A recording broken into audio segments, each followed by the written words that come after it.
我是林墨，一名普通的东北大学生。12月底的东北本该冰天雪地，寒风刺骨，可现在居然反常的飙到-10多度。大冬天里，我居然起了痱子。河边的冰面早已融化，岸边的积雪也全部消融，连一点冬天的样子都没有。网友们在网上吵翻了天，有人调侃东北提前入夏，短袖短裤都安排上了；有人担忧气候异常，怕是要出大事。我却躺在宿舍的床上，刷着手机看热闹，心里暗笑，末日这种只在电影里出现的情节，纯属无稽之谈。可下一秒，我的手机突然剧烈震动，弹出一条微信，是我从小玩到大的好哥们张涛发来的，没有多余的寒暄，没有任何铺垫，就一句话，字字扎心：世界末日，高温来袭，秩序崩塌，一定要相信我。我还没来得及打字回复，他就疯了一样冲进宿舍，脸白得像一张纸，浑身都在不停发抖，眼神里满是恐惧和焦急，一把拽住我的胳膊就往楼下超市跑，嘴里还不停念叨他重生了。上一世我们4个兄弟全死在了末日里，死得特别惨，特别憋屈，连收尸的人都没有。我当时就觉得他疯了，肯定是看末日相关的新闻，刷多了灾难视频，看魔怔了。可当他一字一句说出上一世的死亡细节时，说我们4个被陌生人为了抢物资从宿舍窗户推下去，尸骨无存，我瞬间头皮发麻，浑身冰凉。他说了一些只有我们兄弟才知道的小细节，他说的分毫不差，根本不可能外传。我相信他是重生了，他是真的带着上一世的死亡记忆回来了。而他接下来的话更让我魂飞魄散，他说末日就在3天之后，留给我们的时间已经不多了，我们必须抓紧每一分每一秒囤货，做好准备，否则只会重蹈上一世的覆辙。他重生带着上一世的死亡记忆，末日只剩3天，我们必须抓紧每一分每一秒才能躲过这致命一劫。我被张涛拽着，半信半疑的冲进学校楼下的超市，疯抢矿泉水和泡面，货架被我们翻得乱七八糟，手里拎着2大袋沉甸甸的物资，胳膊都快被压弯了，心里还在不停打鼓，觉得这事儿太过荒诞，根本不现实，但又被他说的死亡细节吓得浑身发毛，心脏狂跳不止。等我们气喘吁吁满头大汗的回到宿舍，推门的那一刻，我直接懵在原地，彻底傻眼了。宿舍里老大李辉和老三周峰正坐在桌子旁，手里拿着压缩饼干，一边吃一边讨论着什么。地上堆着2大袋满满的物资，矿泉水、面包、压缩饼干、火腿肠，还有好几盒退烧药和消炎药，甚至还有几包湿巾和卫生纸，连洗漱用品都备齐了。我愣了半天才反应过来，老大李辉当场拍板，语气坚定，没有一丝犹豫：宿舍不能待，目标太小，还容易被人盯上，而且楼层低，一旦发生危机，根本无处可逃。北街那套空公寓，我现在就去租下来，我们4个抱团取暖，跟末日硬刚到底。上一世我们4个各自为战，互相猜忌，互相提防，有人为了一口吃的争得面红耳赤，最后被外人趁机偷袭，死得不明不白，憋屈到了极致。这一世不用再手足无措，直接躺赢，开局有兄弟在，有重生记忆在，有提前准备的底气，我们一定能躲过末日，好好活下去。离末日只剩2天，租下公寓，一定要在末日来临前做好万全准备，守住我们的第一条命。我们4个当场分工，各司其职，目标明确，就是疯狂囤货，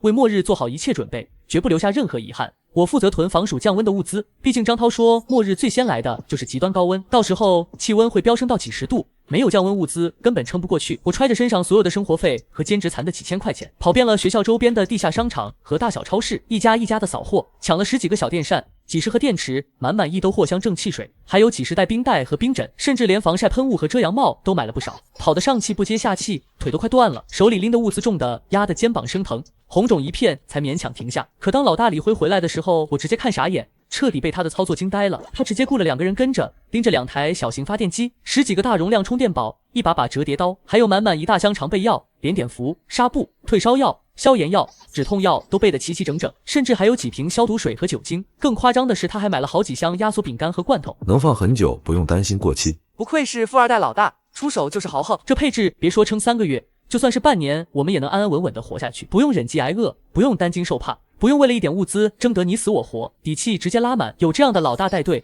我们在末日里的存活率直接翻倍，囤货正酣。我们的避难所刚有雏形，门外突然传来急促的敲门声，来者不善，绝对是冲着我们的物资来的。末日来临前，必须先满足口腹之欲，毕竟谁也不知道下一顿能不能吃上热乎饭。我们4个凑了身上剩下的所有钱，没有再去囤货，而是直接出去找了一家地道的东北菜馆，点了满满一桌子的硬菜，锅包肉、杀猪菜、溜肉段、红烧排骨，还有几瓶冰镇啤酒，痛痛快快的吃了一顿，算是末日来临前的最后一次狂欢，也是我们4个兄弟最后的团聚时刻。吃饭的时候，我们各自给爸妈打了电话，千叮万嘱，让他们赶紧囤水、囤食物、囤防暑用品，哪怕他们以为我在胡闹，以为我被张涛带疯了，在说胡话，说我是压力太大产生了幻觉，我也一遍又一遍地叮嘱，生怕他们因为没有准备而遭遇不测。这是我能为他们做的唯一的事，也是我心里最后的牵挂。晚上回到公寓，老大李辉直接点了10多份外卖，炸鸡、烧烤、奶茶，还有各种零食，全都囤在冰箱里，笑着说：趁着还有电还有网，先吃个够，别等末日来了，断水断电，连口热乎的都吃不上。看着满屋子的物资，看着身边3个并肩作战的兄弟，我心里的慌乱和恐惧彻底消失了。有他们在，有这么充足的准备，这末日我们稳赢，我们一定能活下去，一定能等到救援，一定能再次见到自己的父母。第二天一早，我被浑身的燥热热醒，拿起手机一看，天气预报的温度直接让我浑身冰凉。张涛说的没错，末日真的来了。早上8点，我被浑身的燥热热醒，浑身都是汗，黏腻的难受，粘在身上，特别不舒服，连床单都被浸湿了。我还以为是空调坏了，赶紧起身去检查。结果发现空调好好的，拿起手机一看天气预报，瞬间瞳孔地震，浑身冰凉。屏幕上赫然显示着30度，12月底的东北竟然达到了30度，这根本不是正常的天气，这就是末日的前兆，是灾难来临的信号。张涛拍着我的肩膀，语气沉重又坚定。我没骗你吧，林默，这只是开始，后面的高温会越来越恐怖，会把这个世界变成一片炼狱。到时候会停水断电，会有很多人因为热射病死去，会有人为了一口水、一口食物变得疯狂。老大李辉和老三周峰也彻底慌了，他们脸色凝重，眉头紧锁。高温来得又快又猛烈，之前准备的物资可能还不够，撑不了太久，不敢有丝毫耽误，赶紧把所有的充电宝都插上电，把公寓的窗帘全部拉紧，隔绝外面的热浪，把空调开到最低温度，拼尽全力降温，还把冰袋放在身边缓解燥热。但我们所有人都清楚，这只是末日的开胃菜。官方很快发布了高温橙色预警，网友们彻底慌了神，乱作一团。而我们守在公寓里，做好应对更极端高温的准备。短短1天时间，气温就飙升到了40多度，太阳炙烤着大地，外面的空气都变得滚烫，仿佛一呼吸就能被灼伤。走在外面几分钟就会被晒得头晕目眩，浑身无力，眼前发黑。已经有人因为热射病倒在街头，再也没有醒过来，还有人在路边疯狂地寻找水源，哭喊着求救，场面十分凄惨。网友们在网上怨声载道，有人发末日预警，有人分享求生技巧，有人哭诉自己没有准备物资。可这些帖子全部被官方下架，连一点痕迹都没有留下，仿佛这场末日只是我们的幻觉，仿佛所有人都在自欺欺人。我们找来了阻门器，牢牢地卡在门后，又把公寓里的沙发衣柜全部挪过来堵死房门，双重保险杜绝任何陌生人闯入。毕竟末日里人心比高温更可怕，为了物资，有人什么事都做得出来，有人甚至会不惜伤害自己的同胞、自己的朋友。白天我们躲在空调房里，吃着囤好的食物，吹着冷风，看着外面的惨状。晚上趁外面温度稍微降低，我们就出来整理物资，检查设备，给发电机加油。别人在外面备受煎熬，流离失所，食不果腹，我们在公寓里稳如泰山，衣食无忧。这就是重生的优势，这就是提前准备的底气。气温还在疯狂飙升，感觉用不了多久就会突破50度，危机突现，毫无预兆。气温刚突破50度，就在我们以为能靠着空调和发电机撑过去的时候，突然一声巨响，整个公寓瞬间陷入一片黑暗，空调停了，电灯灭了，所有的电器都失去了反应，连手机充电都断了。我心里一沉，一种不祥的预感涌上心头，赶紧跑到窗边，掀开窗帘，一脚往外看，眼前的一幕让我头皮发麻，浑身发冷。楼下的供电箱燃起了熊熊大火，火势蔓延的飞快，火星四溅，伴随着刺鼻的焦糊味。离我们住的公寓只有短短10米远，浓烟滚滚，遮天蔽日，呛得人喘不过气，根本无法正常呼吸。周峰反应最快，赶紧拿起手机打火警电话，可打了一遍又一遍，全都是占线，根本打不通。我们都知道高温引发的火灾太多了，整个城市到处都是火情，消防员根本忙不过来，我们只能靠自己。屋里瞬间变成了汗蒸房，温度直线飙升，短短几分钟就达到了60多度，浑身的汗水像流水一样往下淌，衣服瞬间就被湿透，粘在身上，特别不舒服。我们只能赶紧启动小型发电机，打开电扇，哪怕吹出来的是热风，也聊胜于无，至少能稍微缓解一下闷热感。这一次火灾就在眼前，随时都有可能蔓延到我们的公寓，我们能不能躲过这一劫，能不能守住我们的避难所，全看我们自己了。我们必须拼尽全力，不能有丝毫退缩，否则只会被大火吞噬，重蹈上一世的死亡覆辙。大火越来越近，浓烟已经飘进了公寓，我们被困在里面，根本逃不出去，只能硬着头皮和大火死磕到底。大火烧了整整1个晚上，火光映红了半边天，浓烟笼罩着整栋楼，呛得人无法正常呼吸。我们4个不敢有丝毫松懈，把所有的毛巾都打湿，捂住口鼻，防止吸入浓烟，又抱着之前囤的冰枕紧紧贴在身上，勉强降温，缓解燥热。发电机一直开着，电扇不停的转动，哪怕吹的是热风，也能稍微缓解一下身上的燥热，不至于被活活热死。中途我因为高温中暑，头晕目眩，浑身无力，眼前发黑，差点晕过去。张涛赶紧给我贴上冰凉贴，为我喝藿香正气水，还把冰袋放在我的额头和脖子上降温。老大和老三守在窗边，时刻观察着火势，不敢有丝毫大意，一旦火势蔓延过来，我们就只能拼命逃生。他们还时不时的往门上浇水，防止房门被大火烧坏。好在天快亮的时候，大火终于自己熄灭了，没有波及到我们住的公寓，只是楼下的几层被烧得面目全非，一片狼藉，到处都是烧焦的痕迹，倒塌的墙体，还有一些遇难者的遗体。看着窗外漆黑的街道，看着身边安然无恙的兄弟，我心里只有一个念头：上一世我们4个死得憋屈，死得不明不白，这一世我们一定要活下去，而且要活得很好，要打破上一世的死亡循环，要守护好身边的人，要等到救援到来，要再次见到自己的父母，绝对不能再留下任何遗憾。大火刚灭，停水的通知就传来了，我们储存的水即将成为我们活下去的唯一希望。屋漏偏逢连夜雨，一波未平一波又起，大火刚灭没几天，停水通知就来了，整个小区彻底停水，水龙头拧开，再也流不出一滴干净的水，我们再也没有干净的水可以用来洗漱做饭，只能省着喝之前囤的矿泉水，每一口水都要分着喝，不敢浪费丝毫，连漱口都要小心翼翼，生怕浪费一滴水。紧接着网络也断了，手机没有信号，电视也看不良，我们彻底与外界失去了联系，不知道外面的情况，不知道父母的安危，不知道还有多少幸存者，不知道救援什么时候才能到来，仿佛整个世界就只剩下我们4个人被困在这栋公寓里。每天我们只能靠聊天、打扑克、讲故事打发时间，缓解内心的恐惧和孤独。气温依旧高达70度，室内温度都有52度，身上的衣服湿了干了湿，黏腻的难受，浑身都散发着汗臭味。藿香正气水我一个人就喝了一半，生怕自己中暑倒下，再也醒不过来。但我们没有放弃，没有抱怨，4个兄弟互相鼓励，互相支撑，省吃俭用，每一口水，每一口食物都省着用，不敢浪费一丝一毫。上一世我们没有扛过去，死在了高温和缺水之中，这一世我们必须扛住，哪怕再苦再难也要活下去。为了自己，为了身边的兄弟，为了远方的父母，我们一定要坚持下去，一定要等到救援的到来，绝对不能轻易放弃。外面已经开始出现抢劫事件，很多人因为弹尽粮绝变得疯狂，他们一定会找到我们的公寓，抢夺我们的物资。不知不觉就到了4月初，囤的物资已经所剩无几，翻遍了整个公寓，只剩下1桶半矿泉水、半箱泡面和2袋咸菜，物资匮乏到了极点。我们每天只能吃1顿饭，每一顿都吃得少之又少，饿得眼冒金星，浑身无力，连说话的力气都快没有了，走路都摇摇晃晃，哪怕是喝一口水都要分着喝，不敢多喝一口，生怕喝完之后就再也没有水了。嘴唇干裂的出血，连咽口水都觉得疼。老大李辉率先开口，语气坚定，没有丝毫退缩。不能坐以待毙，不能等着饿死，我们得出去搜寻物资，只有找到更多的水和食物，我们才能继续活下去，才能等到救援。我们4个围在一起，制定了周密的搜寻计划。后天晚上，趁着外面温度稍微低一点，2人一组，互相照应，先搜寻我们这栋楼，找到万能钥匙，然后挨家挨户的找物资，重点找水、食物和常用药品。遇到幸存者就躲，尽量不发生冲突，安全第一。毕竟我们现在体力不支，根本经不起折腾，一旦发生打斗，我们肯定占不到便宜，还可能受伤。本来以为这个计划天衣无缝，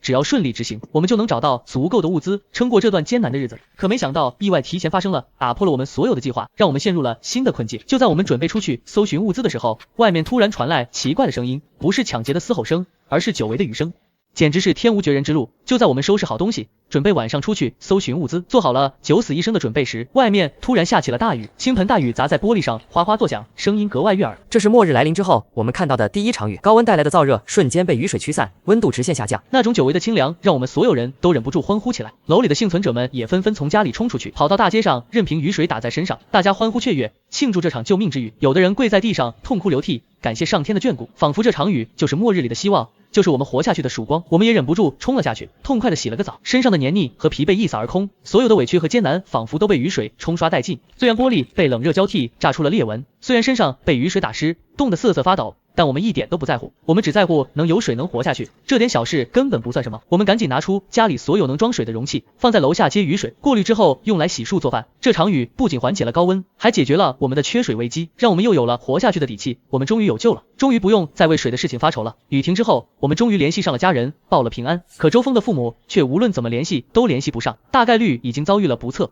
命运就是这么捉弄人，这场救命雨足足下了3天3夜没有停过，降雨量越来越大。本来以为这场雨能缓解高温，能给我们带来生机，可没想到它却变成了一场灾难雨，一场毁灭性的洪灾。马路上的积水越来越深，从最初的没过脚面到没过膝盖，最后甚至没过了腰部，行走都变得十分困难。地下车库被彻底淹没，里面的车辆全部被泡在水里，变成了一堆废铁，再也无法使用。隔壁小区的人怨声载道，哭喊声、求救声此起彼伏。有的人被困在楼上，没有食物和水，只能拼命呼救；有的人不小心被洪水卷走，再也没有回来，场面惨不忍睹。我们住的4楼眼看就要被洪水淹没，积水已经漫到了楼梯口，楼道里全是水，走路都要小心翼翼。我们彻底慌了，以为这一次我们又要重蹈上一世的覆辙，被洪水淹死。就在这危急关头，周峰突然从口袋里拿出了8到12楼的钥匙，笑着说：“我早就有准备，上一世我们就是被洪水困住，最后被淹死。这一世我提前找来了高层的钥匙，就是为了应对这种情况。”我们赶紧收拾好仅剩的物资，拼命往12楼转移。一路上水深没过脚踝，每走一步都十分艰难。站在12楼的窗边，看着越来越高的积水，我心里一片冰凉。高温刚过，又来洪灾，这末日到底什么时候是个头？我们到底还要经历多少苦难才能等到救援？官方发布了暴雨红色预警，洪水还在不断上涨，很快就会淹没12楼。我们必须守住这最后的避难所，否则只有死路一条。人性的考验终于来了，洪水涨到了2楼，我们躲在12楼暂时安全。可就在这时，门外突然传来了急促的敲门声，还有微弱的求救声，声音虚弱又绝望。我们小心翼翼地打开门一看，是我们专业课的王老师，他怀里抱着一个3、4岁的小女孩，脸色苍白，浑身湿透，浑身瑟瑟发抖，嘴唇干裂，眼神里满是绝望和恳求。王老师看到我们，眼泪瞬间就流了下来，他哽咽着说：“孩子已经好几天没吃饭没喝水了，身体越来越虚弱，再这样下去就撑不住了，只求你们能给一口水、一口吃的，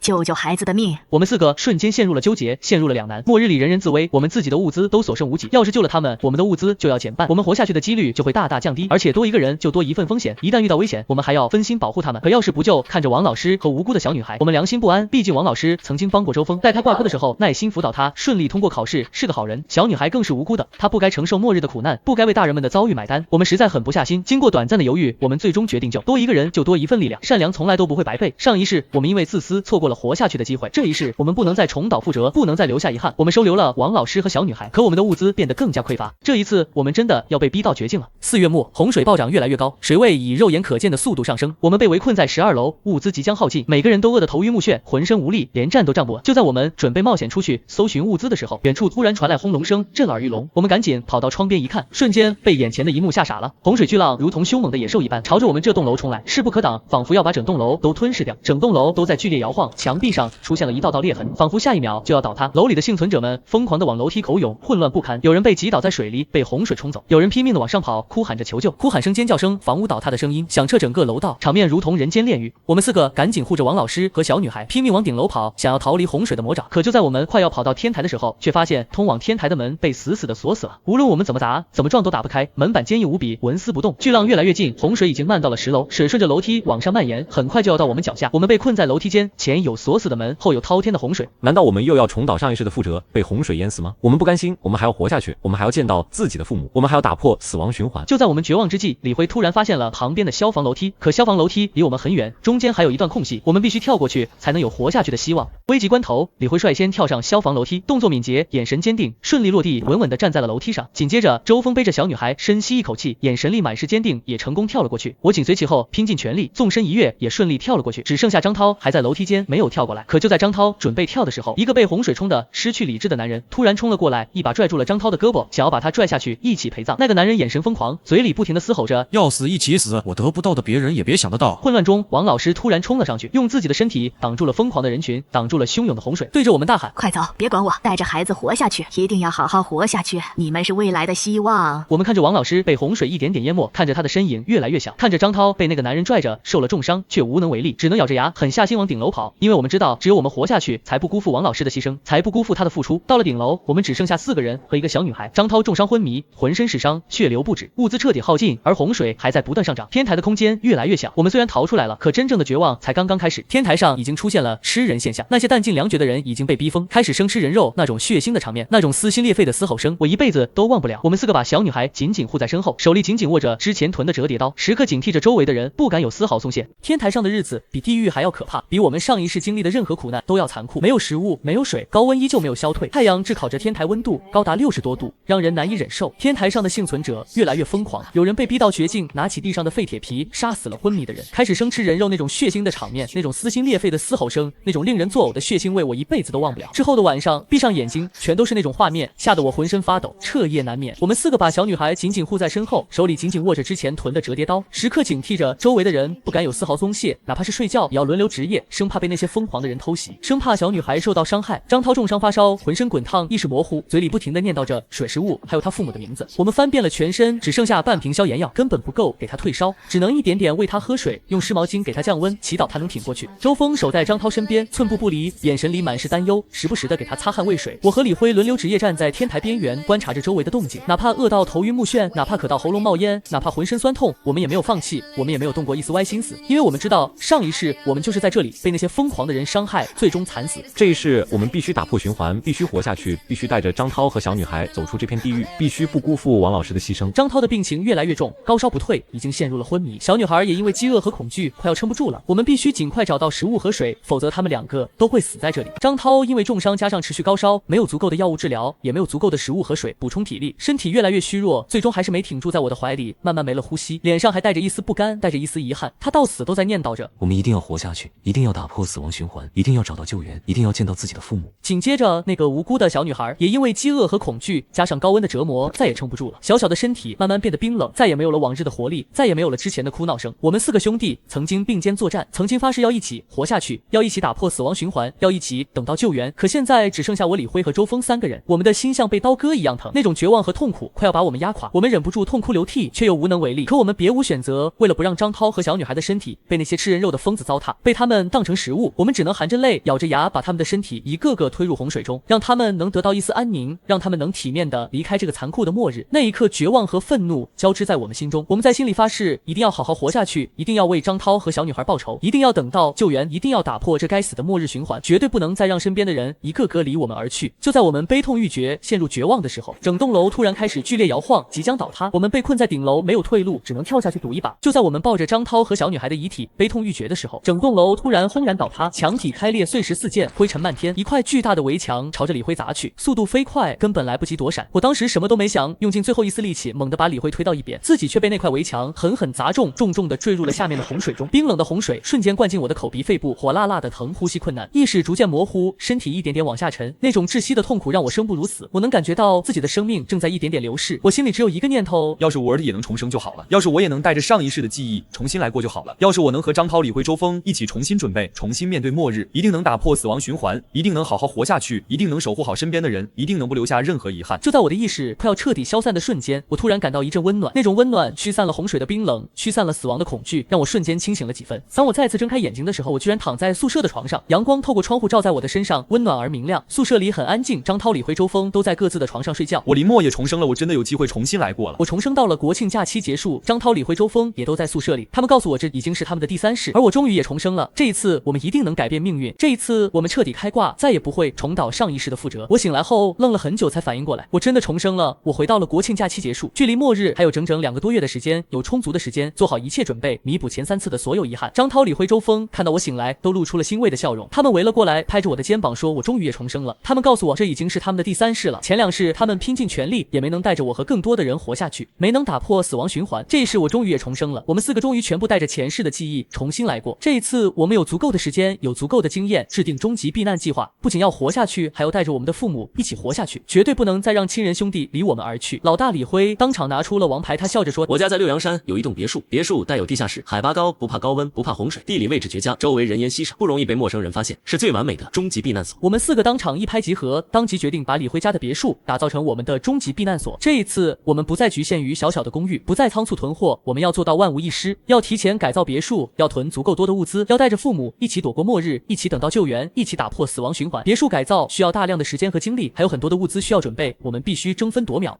囤货囤到手软，底气直接拉满，再也不用像前2世那样忍饥挨饿担惊受怕。我们以创业开密室逃脱为由，向父母要了一笔钱，加上我们4个兼职攒的钱，还有李辉家里给的资助，我们有了充足的资金，然后开始疯狂改造别墅，把别墅的窗户全部换成加厚的防弹玻璃，防止被外人打破，防止洪水涌入，防止高温渗透。安装了6台大功率空调，确保高温天气能保持室内凉爽。在别墅的屋顶铺满了太阳能板，就算停电也能正常供电，还配备了备用发电机，双重保障不会出现断电的情况。给别墅的墙体加了厚厚的保温层，既能抵御高温，也能抵御后续可能出现的极寒。把别墅的大门换成了防盗性能极强的钢板门，配备了密码锁和指纹锁，杜绝任何陌生人闯入。把别墅打造成了铜墙铁壁，固若金汤。改造别墅的同时，我们每周都开着李辉家的皮卡，往返于学校和别墅之间疯狂囤货，凡是能想到的物资我们都囤了好几份，绝不遗漏。大米面粉、压缩饼干、方便面、罐头矿泉水饮料，还有各种蔬菜水果，足够我们10个人吃1年。医疗用品、碘伏纱布、退烧药、消炎药、藿香正气水、止痛药，还有各种常用药品，满满一大箱。防身武器折叠刀、斧子、砍刀、防刺背心、盾牌，应有尽有。还有发电机、充气皮划艇、防寒服、暖宝宝、蜡烛、电池，甚至连卫生纸、洗漱用品、女性用品，我们都囤了好几箱。地下室被我们堆得满满当当，一眼望不到头。就算末日持续1年，就算遭遇各种极端天气，我们也能衣食无忧，底气十足，再也不用为物资发愁。我们顺利把父母接到了别墅，可他们根本不信末日即将来临，还以为我们在胡闹，甚至想要离开别墅。我们必须尽快说服他们，否则他们会有生命危险。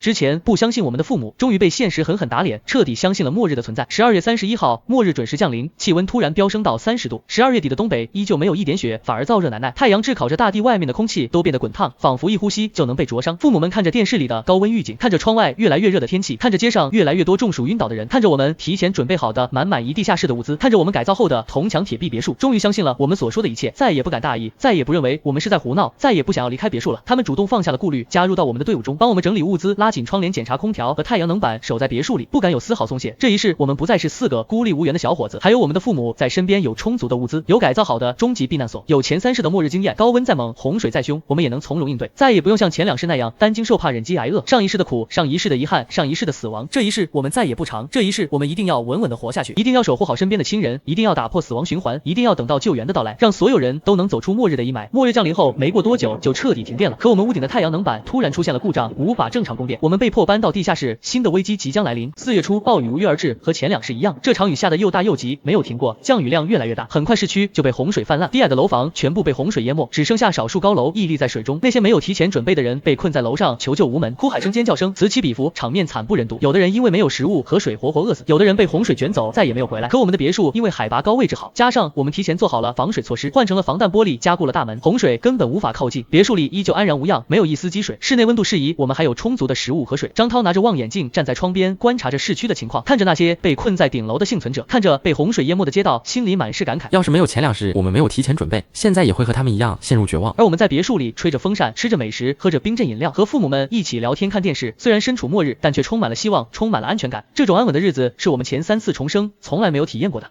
这就是重生的意义，这就是提前准备的底气。末日再残酷，再可怕，也伤不到我们分毫。我们只需静观其变，等待暴雨结束，等待下一个考验的来临。我们有足够的信心应对一切危机。暴雨停了，气温突然骤降，从10几度一下子降到了0度，甚至更低。夏天居然开始变冷，这种极端极寒天气是前2市从来没有出现过的。没有想到高温和洪水之后，居然还有极端极寒天气，这是我们前3市从来没有经历过的灾变。暴雨停了没2天，气温就开始疯狂下降，从10几度降到0度，再降到零下10几度，速度快的让人猝不及防。紧接着天空中开始下起了大雪，鹅毛大雪漫天飞舞，飘个不停。很快整个世界就变成了白色的一片，积雪越来越厚，没过了脚踝，没过了膝盖，最后甚至没过了腰部。外面的温度越来越低，达到了零下30多度，寒风呼啸吹在脸上，像刀割一样疼，刮在身上刺骨的冷。我们彻底懵了，前2市只有高温和洪水，根本没有这种极端极寒天气。我们虽然准备了一些防寒物资，但远远不够。别墅里只有几件防水冲锋衣和少量的暖宝宝，根本抵挡不住零下几十度的严寒。别墅里的温度也越来越低，太阳能板被厚厚的大雪覆盖，无法正常发电，空调也用不了，备用发电机的燃油也有限，我们只能靠被子和窗帘勉强取暖。每个人都裹得严严实实像个粽子，可还是觉得浑身冰冷，手脚僵硬，连呼吸都变得困难，呼出的气息瞬间就变成了白色的雾气。这一次我们又陷入了绝境，极端极寒比高温和洪水还要可怕。我们没有足够的防寒物资，没有足够的取暖设备，只能硬着头皮咬牙扛着。不知道这样的日子还要持续多久，不知道我们能不能扛过这极端极寒的考验。极端极寒天气越来越严重，周峰的父母因为年纪大，抵抗力弱，率先发起了高烧，浑身滚烫，药食无医，生命垂危。极端极寒天气越来越严重，地下室的温度降到了零下40度，寒风从门缝里钻进来，刺骨的冷。我们把所有能盖的被子都盖在了身上，把暖宝宝贴满了全身，甚至把所有的衣服都穿上了，可还是抵挡不住严寒。周峰的父母年纪大了，身体不好，抵抗力弱，加上之前在洪灾中受了凉，在这种极端极寒的天气里，很快就发起了高烧，浑身滚烫，意识模糊，嘴里不停地念叨着冷水。我们赶紧拿出之前囤的退烧药给他们服用，给他们物理降温，用温水擦身体，用热水带暖手脚。可无论我们怎么做，他们的体温都降不下来，病情也越来越严重，脸色越来越苍白，呼吸也越来越微弱。我们看着周峰的父母一点点变得虚弱，看着他们痛苦的样子，却无能为力。那种无力感，那种痛苦，快要把我们压垮。最终，周峰的父母相拥着，永远的离开了我们，离开了这个残酷的末日。他们到死都在叮嘱我们，一定要好好活下去，一定要带着周峰走出末日，找到希望，一定要打破死亡循环。周峰哭得撕心裂肺，整个人都崩溃了，瘫坐在地上一动不动，眼神空洞。我们看着他，只能默默陪着他，安慰他，却不知道该说些什么。末日里最痛苦的不是自己受苦，不是自己面临死亡，而是看着身边的人一个个离去，却无能为力。我们把周峰父母的遗体妥善安置在别墅的储物间，用被子盖好，在心里发誓一定要好好活下去，不辜负他们的期望，不辜负自己的重生，不辜负身边每一个逝去的人，一定要带着周峰好好活下去。极端极寒天气让地下室的门被厚厚的冰块冻住了，纹丝不动。我们被困在地下室里，出不去了，只能在黑暗和寒冷中等待死亡的降临。不想坐以待毙，我们要拼尽全力逃出地下室，活下去。地下室的门被厚厚的冰块冻住了，纹丝不动。无论我们怎么用力推，怎么砸都打不开。李辉拿起斧子拼命的砸门，可只在门上留下了几个小小的坑，根本无济于事，冰块太厚了。我们点燃蜡烛，对着门缝慢慢融冰，可刚融化的水滴瞬间又被冻住，形成了更厚的冰层。绝望笼罩着我们每一个人，我们甚至都有了放弃的念头，觉得这一次我们真的逃不出去了。就在我们快要放弃的时候，我的父母突然想出了一个办法，他们说把床单缠在西瓜刀上，浇上油，做成简易的火把，对着门缝持续燃烧，利用火把的热量融化门缝的冰块，这样或许就能打开门。我们眼前一亮，赶紧按照父母说的方法制作简易火把，找来了床单、西瓜刀和食用油，缠好之后点燃火把，火焰瞬间窜了起来。我们轮流举着火把对着门缝持续燃烧，火焰的热量一点点融化着冰层，水滴不断的从门缝里落下。虽然过程很艰难，虽然我们的手被火焰烤得通红，被寒风冻得僵硬，甚至被烫伤起了水泡，但我们没有放弃。我们知道这是我们唯一的希望，这是我们逃出地下室的唯一途径。每融化一点冰层，我们就看到一丝希望。我们拼尽全力坚持着，只为了能打开门，能逃出去，能继续活下去，能不辜负那些逝去的亲人，能打破死亡循环。就在我们快要打开门的时候，火把突然熄灭了，门缝的冰块又开始慢慢冻结。李辉拿起斧子再次砸门，还是没能打开地下室的门。火把熄灭后，门缝的冰块很快就再次冻结，比之前还要厚，坚硬无比。李辉拿起斧子拼命砸门，砸得手臂酸痛，双手流血，砸得斧子都快变形了。可门依旧纹丝不动，没有丝毫松动。地下室里的温度越来越低，降到了零下50度，矿泉水全部被冻冻成了冰块硬邦邦的。我们想要喝水，只能把冰块揣在怀里捂热之后滴几滴勉强解渴。我们把能燃烧的东西都烧了，甚至把自热包拿出来点燃取暖。可这点热量在极端极寒的天气里根本微不足道，还是挡不住刺骨的寒风，挡不住不断下降的温度。张涛的妈妈和我的妈妈因为长时间处于低温环境，加上营养不良，身体虚弱，同时发起了高烧，浑身滚烫，意识模糊。我们拿出仅剩的消炎药和退烧药给他们服用，给他们盖好被子，用热水袋取暖，可根本没有效果。张涛的妈妈没过多久就永远的离开了我们。张涛抱着他妈妈的遗体，哭得肝肠寸断，整个人都陷入了崩溃，不吃不喝也不说话。而我也因为长时间的寒冷、饥饿和疲惫，加上心里的悲痛，终是没撑住，眼前一黑倒了下去。模糊中，我听到了父母和兄弟的呼唤，听到了他们撕心裂肺的哭声。我拼尽全力对着张涛说了最后一句话：下一世你们一定要带我活下去，一定要打破这该死的末日循环，一定要守护好身边的人。我再次醒来，发现自己又重生了，这一次是第4次重生。我们4个再次聚在一起。我醒来后，发现自己重生到了暑假结束前，距离末日还有整整4个多月的时间，有充足的时间做好一切准备，弥补前3次的所有遗憾。张涛、李辉、周峰也都在宿舍里，他们看到我醒来，都露出了欣慰的笑容，围了过来，拍着我的肩膀说：“我们终于又聚齐了。”他们告诉我，这已经是我们的第4次重生了。前3次我们都没能打破末日循环，都没能带着身边的人好好活下去，都留下了太多的遗憾。这一次我们有前3世的经验，有足够的时间，有足够的资源，我们一定要准备得更彻底，一定要带着父母，带着所有我们想守护的人一起活下去。等到救援彻底结束，末日避难所我们还是选李辉家的六阳山别墅，但这一次我们做了更充足的准备，比上一世还要周全，给别墅的墙体加了更厚的保温层，既能抵御高温，也能抵御极端极寒，囤了更多的防寒物资，羽绒服、防寒服、暖宝宝、电热毯、取暖器，还有大量的木材和木炭，就算停电也能靠燃烧木材取暖。买了10多卷厚厚的塑料布，用来封窗，防止寒风和洪水涌入，还准备了大量的蜡烛、手电筒、电池应对黑暗，甚至连应对诡异天气的物资我们都备齐了。凡是能想到的，凡是前3次遇到的困难，我们都提前做好了应对措施。这一次我们要做到万无一失，要彻底打破末日循环，要让所有我们在乎的人都能活下去。末日来临前，隔壁的邻居居然发现了我们囤货的秘密，他们带着刀找上门来，想要抢劫我们的物资，想要霸占我们的别墅。隔壁的邻居看到我们频繁的往别墅里运物资，看到我们改造别墅、装修门窗，就猜到我们囤了大量的物资，他们心生贪念，居然带着刀偷偷上门撬我们的别墅大门，想要抢劫我们的物资，想要霸占我们的别墅，还口出狂言的说我们4个小伙子根本不是他们的对手，让我们识相点，主动交出物资，否则就别怪他们不客气。可他们不知道，我们4个已经经历了3次末日、3次死亡，早就不是当初那个软弱可欺、手无缚鸡之力的大学生了，我们早就做好了应对抢劫的准备。父母们手握棍子、拖把、菜刀，随时准备战斗。我们4个拿着斧子、砍刀、折叠刀，守在门后，就等他们上门。当他们撬门的那一刻，我们猛地打开门，冲了出去，气势汹汹，眼神坚定，直接把他们吓傻了。他们根本没想到我们居然这么强硬，居然早就做好了准备。周峰恶狠狠地警告他们，再敢撬门，再敢打我们物资的主意，就剁了他们的手，让他们付出惨痛的代价。那个想要捅周峰的青年被我们当场制服，按在地上动弹不得。另外2个人吓得魂飞魄散，脸色惨白，连滚带爬地跑了，再也不敢上门闹事。这一世我们不再软弱，不再心慈手软，谁也别想抢我们的物资，谁也别想伤害我们的家人，谁来我们就收拾谁。我们一定要守住我们的避难所，守住我们的物资，守住我们活下去的希望。高温暴雨如期而至，和前3次一样，极端天气再次降临。我们拉紧别墅的窗帘，打开大功率空调和风扇，把室内温度控制在舒适的范围，喝着冰镇饮料，吃着美食，看着外面的高温惨状，丝毫不受外面高温的影响。再也不用像前2世那样忍饥挨饿、受热煎熬，再也不用为了降温而发愁。暴雨来临，我们用厚厚的塑料布封好别墅的窗户，加固好大门，做好一切防水措施，检查好地下室的排水系统。看着外面泛滥的洪水，看着那些被困在楼上呼喊着求救的幸存者，我们没有丝毫慌乱，因为我们知道我们的别墅固若金汤，洪水根本无法靠近，我们的物资充足无比，就算暴雨下再久，我们也能从容应对。这一世我们没有被困在小小的公寓，没有被洪水围困，没有经历弹尽粮绝的痛苦，没有失去身边的人，因为我们准备的足够充分，因为我们4个兄弟团结一心，因为我们有父母在身边互相支撑、互相鼓励。12个人围坐在别墅里，吃着美食，聊着天，看着电视。虽然身处末日，但却充满了希望，充满了安全感。这种安稳的日子是我们前3次重生从来没有体验过的。这就是重生的意义，这就是我们努力的成果，这就是团结的力量。末日再残酷，也伤不到我们分毫。我们只需安心等待暴雨结束，等待下一个考验的来临。暴雨停了，大雪如期而至，极端极寒天气再次来临。可这一次，除了极寒和大雪，还出现了更诡异的事情，让我们所有人都毛骨悚然。这是我们前3次重生从来没有遇到过的诡异现象，比高温洪水极寒还要可怕，还要让人恐惧。大雪纷飞的时候，外面突然变得一片漆黑，哪怕是白天也漆黑如墨，伸手不见五指，仿佛整个世界都被黑暗吞噬了。我们打开强光手电筒照出去，能见度不足2米，那种浓稠的黑暗仿佛能吞噬一切，让人心里发慌，浑身发冷，头皮发麻。我们一开始以为只是暂时的天气异常，以为过一会儿就会恢复正常，可我们万万没有想到，诡异的事情还在后面。张涛的爸爸去别墅的卫生间也就几分钟的时间，却再也没有回来。我们赶紧到处寻找，把别墅的每个角落都找了一遍，卫生间、卧室、客厅、地下室，甚至连别墅外面的雪地里都找了，最终只在卫生间的门口找到了他的手电筒，人却凭空消失了，没有留下任何痕迹，没有血迹，没有挣扎的痕迹，什么都没有，仿佛他从来没有出现过一样。我们把别墅翻了个底朝天，每个角落都找了一遍，都没有找到张涛爸爸的身影。李辉皱着眉头，语气沉重的猜测，可能这种诡异的黑暗会吞噬人，只要待在黑暗中太久，就会被黑暗吞噬，凭空消失，再也找不到。这个猜测让我们所有人都毛骨悚然，浑身发抖，再也不敢轻易靠近黑暗，哪怕是在别墅里也不敢单独行动，生怕自己也会被黑暗吞噬，凭空消失，生怕再失去身边的人。诡异的黑暗越来越浓，张涛的妈妈也在去厨房的路上凭空消失了。张涛彻底崩溃，他居然想要冲出别墅去找他的父母。张涛的妈妈凭空消失后，张涛彻底崩溃了，他失去了父母，失去了最亲的人，整个人都变得疯狂。他哭着说，不想再被困在别墅里，不想再看着身边的人一个个消失。他想要出去赌一把，想要找到他的父母，哪怕只有一丝希望，他也不会放弃，哪怕会被黑暗吞噬，他也心甘情愿。我理会周峰沉默了很久，看着崩溃的张涛，看着别墅里越来越浓的黑暗，看着我们日益减少的物资，我们知道继续待在别墅里只会坐以待毙，只会被黑暗一点点吞噬，只会等到物资耗尽，最终饿死被吞噬。最终我们三个一致决定同意张涛的想法，离开别墅主动求生。我们决定往高海拔地区走，去西藏，因为西藏海拔高，气候相对稳定，而且前3次重生，我们听说西藏有救援队伍，有安全区，那里或许是我们唯一的希望，或许我们能在那里找到活下去的机会，能彻底摆脱末日的折磨，能打破这该死的末日循环。我们收拾好物资，冒着诡异黑暗和极端严寒出发，刚走出别墅不远，就听到身后传来诡异的嘶吼声，黑暗中似乎有什么东西在跟着我们。我们简单收拾了物资，带上充足的压缩饼干、矿泉水、防寒服和防身武器，关掉别墅的所有灯光，小心翼翼地推开大门，踏入了浓稠的黑暗之中。极端严寒依旧肆虐，零下30多度的寒风刮在脸上，像刀割一样疼，脚下的积雪没过膝盖，每走一步都十分艰难。强光手电筒的光线微弱的可怜，能见度不足1米，只能勉强看清脚下的路。可没走几步，身后就传来了诡异的嘶吼声，那声音不像人，也不像任何我们见过的动物，嘶哑又凄厉，带着刺骨的阴冷，听得人头皮发麻，浑身发冷。我们不敢回头，拼尽全力往前狂奔，积雪被我们踩得咯吱作响，喘息声在寂静的黑暗中格外清晰。张涛因为悲伤和恐惧，脚步越来越慢，眼看就要被身后的东西追上。李辉一把拽住他的胳膊，拼尽全力往前拉，嘶吼着让他坚持住，不能放弃。我们一边跑一边往后找，手电筒的光线下只能看到一团模糊的黑影，速度极快，紧紧跟在我们身后。所到之处，积雪被碾压出深深的痕迹，连呼吸声都格外沉重。就在我们快要被黑影追上的时候，前方突然出现了一座废弃的加油站。我们拼尽全力冲过去，却发现加油站的门被死死锁住了。身后的黑影越来越近，嘶吼声也越来越清晰，我们已经能感觉到他身上散发的阴冷气息，绝望再次笼罩着我们每一个人。就在这生死关头，我们借着微弱的手电筒光线，突然发现前方不远处有一座废弃的加油站，那是我们唯一的避风港，也是我们唯一的希望。我们拼尽全力冲到加油站门口，李辉来不及多想，拿起随身携带的斧子，对着门锁拼命砸去。门锁被砸得变形松动，终于被砸开。我们赶紧冲进去，反手把大门锁死，又用旁边的油桶和货架死死堵在门后，才算暂时摆脱了黑影的追击，获得了片刻的安全。刚喘了口气，我们就开始检查加油站的每一个角落。本以为这里早就被其他幸存者洗劫一空，可没想到在加油站的储物间里，我们意外发现了一批物资：几桶汽油、半箱泡面、几瓶矿泉水，还有一捆保暖的棉被和几盒常用药品。更惊喜的是，储物间里还有一台小型发电机，居然还能正常使用。有了这些物资，我们不仅能补充体力取暖，给手电筒充电，更能给我们的车辆加油，为前往西藏的路程增添了一份底气。这突如其来的惊喜让我们重新燃起了活下去的希望。可我们也清楚，这只是暂时的安全，黑影还在门外徘徊，诡异的黑暗还在继续，我们必须尽快休整，天亮后继续赶路。我们在加油站休整时，突然听到门外传来了熟悉的呼救声，居然是我们之前认识的幸存者。可我们不敢开门，生怕黑影趁机闯入。我们在加油站里休整，点燃发电机，裹着棉被，吃了点泡面补充体力，身上的寒意渐渐消散，紧绷的神经也稍微放松了一些。可就在这时，门外突然传来了急促的呼救声，声音虚弱又绝望。仔细一听，居然是我们之前在公寓楼里见过的幸存者赵磊。他一边用力敲门，一边哭喊着说自己被黑影追击，已经快撑不住了，求我们开门救他一命，还说自己身上有不少压缩饼干和1小瓶水，愿意全部交给我们，只求能让他进来避一避。我们4个瞬间陷入了两难之中，开门万一黑影趁机闯进来，我们所有人都可能丧命。毕竟我们现在只有4个人，物资也有限，多一个人就多一份风险。而且赵磊的人品我们也不确定。不开门，听着赵磊的呼救声越来越弱，我们良心不安。上一世我们因为自私错过了活下去的机会，也错过了救助身边人的机会，这一世难道还要重蹈覆辙吗？张涛因为失去父母变得格外谨慎，坚决不同意开门。我们不能拿自己的命去赌，末日里活着才是最重要的。周峰则心软说，赵磊也是一条人命，不能见死不救，哪怕有风险也该试一试。就在我们争论不休的时候，门外的呼救声越来越弱，黑影的嘶吼声却越来越近，我们必须尽快做出决定，否则不仅救不了赵磊，我们自己也会陷入危险之中。我们最终决定开门救赵磊，可就在我们打开门的瞬间，黑影突然冲了过来，赵磊居然转身就跑，把我们当成了诱饵。终究是我们心软，终究是我们低估了末日里人性的恶。我们最终还是决定开门救赵磊，可就在我们挪开堵门的油桶，小心翼翼地打开大门的瞬间，意想不到的事情发生了，赵磊突然转身就跑，一边跑一边大喊，故意把黑影引向我们，嘴里还嘶吼着，你们替我挡一会儿，我去找救援。我们当场懵了，万万没想到苦苦求救的幸存者居然这么恶毒，为了自己活命，不惜把我们当成诱饵，背叛我们的善意。黑影瞬间扑了过来，锋利的爪子狠狠抓在了大门上，留下了深深的划痕，门板剧烈摇晃，随时都可能被撞破。李辉反应最快，拿起斧子对着黑影的爪子狠狠砍去，黑影发出一声凄厉的嘶吼，暂时退了回去。我们赶紧重新堵死大门，用身体死死顶住，每个人都气得浑身发抖，又后怕不已。这一次我们再次被人性的恶上了一课。末日里最可怕的从来不是极端天气诡异生物，而是人心的贪婪和背叛。我们不敢再停留，赶紧收拾好物资，趁着黑影暂时退去，连夜启动，车辆踏上了前往西藏的路。这一次我们再也不会轻易相信任何人，只会守护好身边的兄弟，打破末日循环，顺利抵达安全区，绝不辜负那些逝去的亲人。我们连夜赶路，可车辆突然没有了。更可怕的是，诡异的黑暗中不只有一只黑影，无数的嘶吼声从4面8方传来，我们彻底被包围了。